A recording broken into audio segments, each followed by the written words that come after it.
if we want a serious discussion about land reform, we should probably get out of the denialism of black pain and the denialism of black dispossession, and recognize that the constitutional framework was itself intended as an instrument for the liberation of African people over a colonial process. So I don't see the Constitution in the same way as many people who debate about the Constitution as protecting or restraining the capacity of the state from facilitating socio-economic transformation. To the contrary, I see the Constitution as an instrument for socio-economic transformation. So the big part of this discussion should be how we reconsider the constitutional state and how we put at the center of the constitutional state the project of transformation. But nevertheless, and contrary to some of the sort of more radical speakers on this topic, nevertheless, I am still an adherent to a constitutional solution to the land reform project. So when we talk about Section 25 of the Constitution, a lot of people refer to Section 25 as a property clause.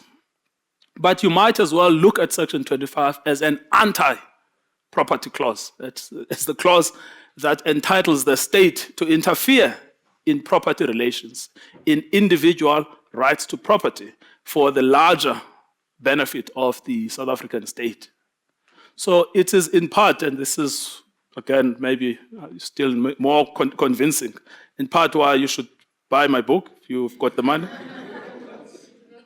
so that you can understand the context, so that you can be, what do the Twitter people call it, woke or something.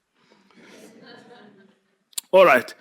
But I think today's discussion is a much more focused one on the current context and not on the historical context, right? And the current context also has some kind of history. It's got some background.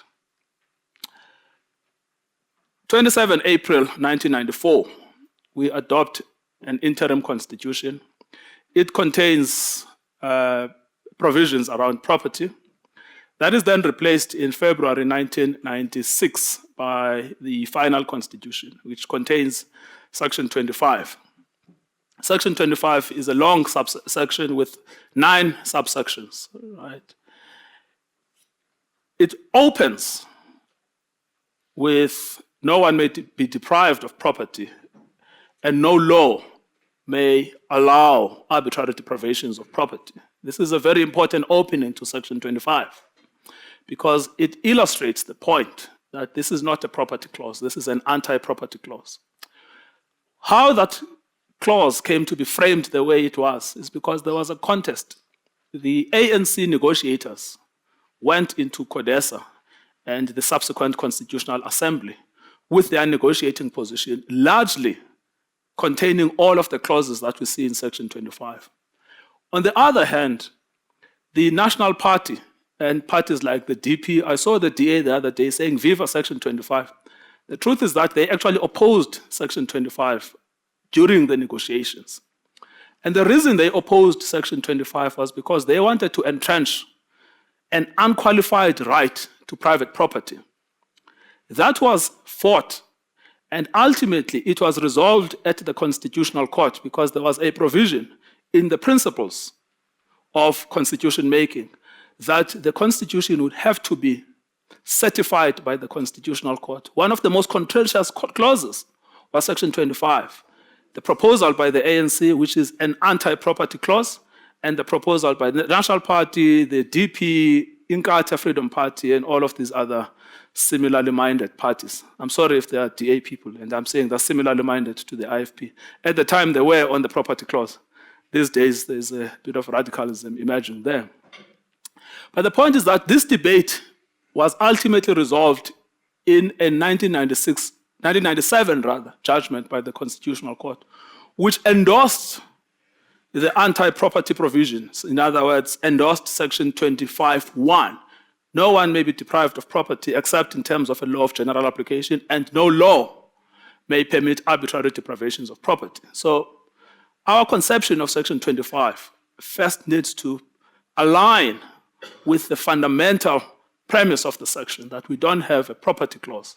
we don't have a private property clause. What we have is an anti-property clause that enables the state to interfere in private property in order to redress the historical wrongs. So that is the point of departure in understanding Section 25. But unlike other constitutional property provisions in comparable countries, our Section 25 then contains 8 subclauses. What do those subclauses do? They do primarily 3 things. The first is that they give the state the power of expropriation. So the state in this country is constitutionally empowered to expropriate private property. In other words, to forcibly take private property.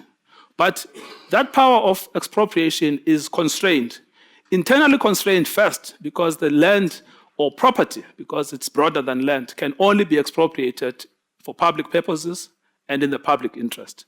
And those 2 concepts are crucial because public purposes and public interest are not the same. Public interest incorporates land reform. In other words, under the Constitution, the state is entitled to expropriate land for a broader redistribution program, right? So they have the power.